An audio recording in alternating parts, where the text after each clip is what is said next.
नमस्कार। सतीश झा बॉस्टन से देश परदेश में आपका स्वागत है। आप लोग कई बार कह चुके हैं हमसे कि हमारी आवाज आप तक नहीं पहुंचती, कुछ लोग सुन नहीं पाते। मैं कोशिश कर रहा हूं इस बार थोड़ा सा साउंड क्वालिटी थोड़ा बेहतर हो जाए। 21वें साल में इस सदी के अमेरिका का जो एक झगड़ा शुरू हुआ, जिसे उन्होंने कहा वॉर ऑन टेररिज्म, उसके 20 साल होने वाले हैं सितंबर 11 को। सितंबर 11 एक महत्वपूर्ण तारीख है अमेरिका के इतिहास में। 2001 में वर्ल्ड ट्रेड सेंटर को जो बाद में पता लगा कि गिराया था, 4 जगह पर हमले हुए थे। और उसके बाद जो जॉर्ज बुश, जो उनके पिताजी जॉर्ज सीनियर बुश, जो सद्दाम हुसैन से लड़ाई हार के आए थे, उन्होंने ये तय किया कि हमें लड़ाई करनी ही है। कुछ दिनों बाद एकाएक अफगानिस्तान के ऊपर एक हमला शुरू हुआ। उसके बाद से अब 20 साल होने वाले हैं। इन 20 सालों में सिर्फ अफगानिस्तान में अमेरिका ने भारत की राष्ट्रीय आमदनी के बराबर पैसा खर्च किया है, सिर्फ एक लड़ाई के लिए। और उसको अगर थोड़ा और फैला दें, पश्चिम एशिया को देखें, तो वही खर्चा भारत की आमदनी का 3 गुना हो जाता है। यानी कि करीब $2,500 बिलियन अफगानिस्तान की लड़ाई में और $6,500 बिलियन पश्चिम एशिया और अफगानिस्तान को मिला करके पिछले 20 साल में सिर्फ खर्च हुए हैं। अमेरिका का अपना डेफिसिट ये सामरिक खर्च से कुछ कम है। यानी कि अगर अमेरिका इस लड़ाई में नहीं जूझता तो उसके पास डेफिसिट नहीं, सरप्लस बजट हुआ करता। लेकिन बहुत बड़ी बात यह है कि अफगानिस्तान एक छोटा सा देश है। उसकी आबादी 3,60,00,000 के आसपास है। उसकी अपनी राष्ट्रीय आमदनी कुल $20 बिलियन की है। एक देश जिसकी राष्ट्रीय आमदनी $20 बिलियन है, उसके ऊपर $2,500 बिलियन 20 साल में सिर्फ बमबारी करने में खर्चा किया जाए, ये कहां तक आपको समझदारी की बात लगती है? उसमें और भी देखा जाए तो प्रति व्यक्ति आय आज भी इतना खर्च करने के बाद, इतनी बमबारी के बाद, आज भी वहां की प्रति व्यक्ति आय कुल $500 है, जो भारत की प्रति व्यक्ति आय से करीब तिहाई चौथाई के बीच में पड़ती है। यानी अफगानिस्तान इतना खर्च करने के बाद भी आज एक गरीब देश है। ऐसा देश है जहां आज भी हर तरह की सुविधा चाहिए। वहां जो आजकल मान लीजिए यूरोप में और तमाम देशों में, शहरों में जो सुविधाएं मिलती हैं, शहरी सुविधाएं कहीं भी अवेलेबल नहीं है। उनमें तरक्की हुई है, लेकिन जो $500 जो प्रति व्यक्ति आय की अर्थव्यवस्था होगी, उसकी स्थिति कुछ वैसी ही है। अब इसका और एक तरह से देखिए, अफ्रीका के देश जो हैं, वहां की आमदनी भी $500 प्रति व्यक्ति से ज्यादा बढ़ गई है। अफ्रीका में 54 देश हैं। उन 54 देशों की अगर सारी आमदनी जोड़ी जाए तो उतनी है जितनी भारत की है, करीब $2,200 बिलियन के आसपास। यानी कि अमेरिका ने अफगानिस्तान की लड़ाई में 20 साल में भारत की राष्ट्रीय आमदनी के बराबर और अफ्रीका की 54 देशों की आमदनी से कुछ ज्यादा पैसा खर्च किया है सिर्फ लड़ाई में। और बात होती है विकास की, बात होती है संयुक्त राष्ट्र की। संयुक्त राष्ट्र का बजट छोटा सा बजट है, पॉकेट मनी भी नहीं बनता है इस हिसाब से देखिए तो आखिर हम इतना समझदारी के बाद, जिस देश ने दूसरे विश्व युद्ध के बाद यूरोप का निर्माण किया, पुनर्निर्माण किया, अगर आज यूरोप नया दिखता है और समृद्ध दिखता है, उसके पीछे अमेरिका का मार्शल प्लान साफ जाहिर था। उसमें बहुत पैसे खर्च कम हुए। तो आखिर क्या बात है कि अमेरिका इतने पैसे खर्च करता है?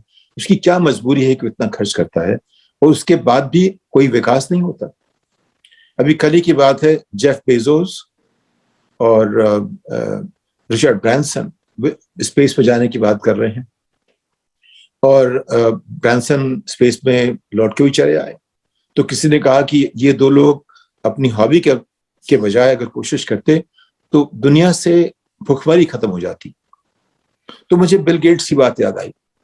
वो कहते थे कि कोई भी व्यक्ति इतना बड़ा नहीं है कि इन बड़ी समस्याओं से जूझ सके, उसके लिए हमें सरकार चाहिए, उसके लिए अमेरिकी सरकार चाहिए। क्योंकि कोई भी कितना बड़ा उद्योगपति हो, वो 1-8% से ऊपर नहीं बढ़ सकता सरकार के सामने। तो ऐसी हालत में अमेरिका ऐसे क्यों सोचता है कि जहां वो तरक्की करा सकता था, जहां वो सभ्यता को आगे ले सकता था, जहां वो पर्यावरण की रक्षा कर सकता था, जहां साक्षरता बढ़ सकती थी, जहां लोगों का विकास हो सकता था, उसके बजाय उसने सिर्फ बमबारी में इतने पैसे खर्च कर दिए जो कि 180 देशों की राष्ट्रीय आमदनी से कहीं ज्यादा है। उसमें कुछ कुछ एक देश, मान लीजिए अमेरिका, जापान, चीन को छोड़ दीजिए, उसके बाद जब भारत का नंबर आता है, तमाम यूरोपीय देश, उन सब की आमदनी से ज्यादा अमेरिका ने खर्च किया है अपनी अफगानिस्तानी लड़ाई में, और उसका 3 गुना खर्च किया है पश्चिम एशिया और अफगानिस्तान की लड़ाई में। ये हमेशा याद रखना चाहिए। आप ये सोचिए कि अगर सिर्फ विकास के लिए इसको खर्च किया गया होता तो आज की तारीख में पूरे अफ्रीका में भुखमरी नहीं होती। ये इतना पैसा है जो अमेरिका ने सिर्फ लड़ाई पे लगाया है, जो पूरे अफ्रीका ने पिछले 50 साल में अपने विकास के लिए लगाया, जो भारत ने अपने विकास के लिए पिछले 40 साल में लगाया, उससे ज्यादा पैसा है ये। तो आखिर क्या वजह है कि अमेरिका इस बारे में नहीं सोचता? क्योंकि अमेरिका अपनी तरह सोचता है, इसके अपने ब्लाइंड स्पॉट्स हैं। जैसे आज की तारीख में ये बटा हुआ है, रिपब्लिकन और डेमोक्रेटिक, दोनों लगता है कि दिन और रात की तरह हैं। कहीं कोई कोई पॉइंट ऐसा नहीं है जहां वो करीब आ सके, दिन रात की तरह चलते हैं। हमारे हिसाब से डेमोक्रेट्स दिन है और रिपब्लिकन रात है, रिपब्लिकन हिसाब से वो दिन है और डेमोक्रेट रात है, लेकिन फर्क उसी तरह का है जैसे दिन और रात का। भारत की राजनीति में वो ऐसा दिखता है कि जैसे कि सतरंगी जो एक छवि है, उसमें तमाम रंग हैं उसी सूरज की रोशनी के, कम से कम। यहाँ दिन और रात का फर्क होता है। उसकी क्या वजह है?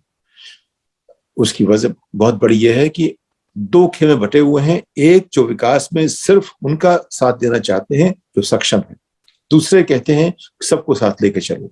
सक्षम और सबको साथ लेके चलने की लड़ाई के बीच में इनके बजट तय होते हैं डिफेंस के।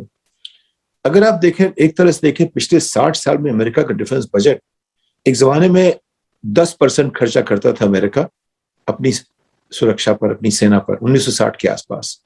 आज वो करीब 1/3 हो गया, 3, सवा 3, 3.5% के आसपास है। आपने देखा होगा कि हमारी बातचीत जो हम आपसे करते हैं, इसमें मेरा फोकस प्रेसिजन पर नहीं है। वो 3.3 है कि 3.4, उसको कोई फर्क नहीं पड़ता। 9.8 है कि 10 है, उससे फर्क नहीं पड़ता। लेकिन जो मोटी बात यह है कि 10%, उसका 1/3, 3.3 के आसपास, इतना फर्क पड़ा है अगर उसको आप जीडीपी के परसेंटेज में देखें। यानी अमेरिका दुनिया भर में अपनी अपने डिफेंस पर, रक्षा व्यवस्था पर सबसे ज्यादा पैसे खर्च करता है। उसके बावजूद वहां की तरक्की सबसे ज्यादा हुई है। 1960 से 2020-21 तक इसका बजट करीब 50 बिलियन से 750 बिलियन हुआ है, लेकिन इसकी आमदनी और 3 गुना बढ़ गई है। तो ऐसा कैसे हो रहा है? पहले लोग कहते थे कि मिलिट्री इंडस्ट्रियल कॉम्प्लेक्स की बात करते थे, यानी कि यहाँ की तरक्की इसलिए होती है कि रक्षा और उद्योग दोनों मिलकर आपस में एक दूसरे इतने जुड़ गए हैं कि अमेरिका की लड़ाई करना जरूरी है, उससे ही तरक्की अलग सी हो जाती है। क्योंकि अगर आप देखें पिछले 20 साल में यहाँ का जो बजट है वो करीब 300 बिलियन से 750 बिलियन हो गया है। अगर सारा सारा बजट जोड़ भी लीजिए आप, तो करीब जितना उन्होंने खर्च किया है लड़ाई में एशिया में, उसका करीब 3 से 4 गुना पड़ता है उनका डिफेंस बजट उससे। और वो अगर व्यवस्था का कुल 3-4% है तो उससे क्या तरक्की होगी? तो वो इंजन का जो ड्राइवर जो यहाँ का है विकास का, वो डिफेंस नहीं रहेगा, वो टेक्नोलॉजी है। कौन कंपनी बड़ी है? गूगल।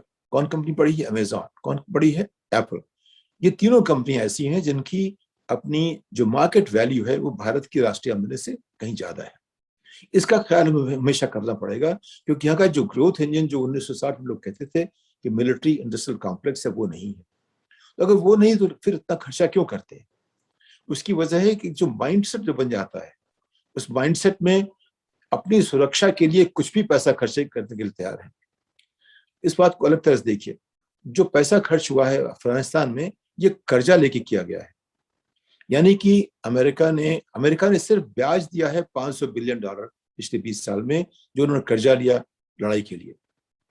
तो एक ऐसा देश जो $500 बिलियन सिर्फ ब्याज दे रहा है, $500 बिलियन करीब 100 नाइजीरिया की राष्ट्रीय आमदनी से ज्यादा है, और नाइजीरिया अफ्रीका का सबसे समृद्ध देश है। $500 बिलियन 180 देशों की आमदनी से ज्यादा है। उतना सिर्फ अमेरिका ने ब्याज में दिया है लड़ाई के लिए। लेकिन बात आती है जो कि यूनाइटेड नेशंस के जो सस्टेनेबिलिटी डेवलपमेंट गोल्स हैं, उनकी बात देखिए। अगर ये पैसा वहां लगाया जाए, इसका आधा लगाया जाता, तो भी वो सारे गोल्स जो यूनाइटेड नेशंस के बनाए गए थे 2005 के आसपास, वो आज पूरे हुए हुए थे। 15 साल में इसका आधा पैसा लगा के जितने भी लक्ष्य संयुक्त राष्ट्र ने बनाए थे मानवता के विकास के लिए, वो हम पूरे कर सकते थे। वो चाहे बात शिक्षा की हो, चाहे स्वास्थ्य की हो, पर्यावरण की हो, जेंडर रिलेशंस यानी कि पुरुष नारी संबंधों की हो, नारी के विकास की हो, बच्चों के पोषण की हो, कोई भी चीज लेते आप। जितना पैसा सिर्फ पश्चिम एशिया और अफगानिस्तान में अमेरिका ने खर्च किया है, इसके आधे पैसे से जो 2 अरब लोग ऐसे हैं जो आज की तारीख में विकसित नहीं कहलाते, उन सब का ख्याल हो सकता था। फिर अमेरिका ने ऐसा क्यों नहीं किया? सारी बात मुझे आती है ब्लाइंड स्पॉट्स और माइंडसेट। हमारे लक्ष्य क्या है? इनके लक्ष्य में कहीं भी ये बात आती नहीं कि हमें मानवता का विकास कैसे करना है। अमेरिका की सारी जो इनकी राजनीति कहिए या जो गवर्नेंस कहिए या जो इनका जो दृष्टिकोण है, वो काफी अपने आप में देशपरक है। ये बाहर सोचना नहीं चाहते। बाहर तभी जाते हैं जब कुछ लड़ाई झगड़ा होता है, इसलिए कि हम समझदार हैं, वहां जाके बंद कर लेंगे। लेकिन मानिए कि 1945 के बाद से अमेरिका ने किसी भी लड़ाई में कोई अच्छा काम नहीं किया। वियतनाम, उसकी हालत आप जानते हैं। कोरिया, वहां से निकल नहीं पाए। पश्चिम एशिया पड़े हुए हैं, लड़ाई कर रहे हैं, कोई उसका हल नहीं निकल रहा। अफगानिस्तान, कोई हल नहीं निकला। जहां भी जाते हैं ये कोई हल लड़ाई से निकाल नहीं पाते।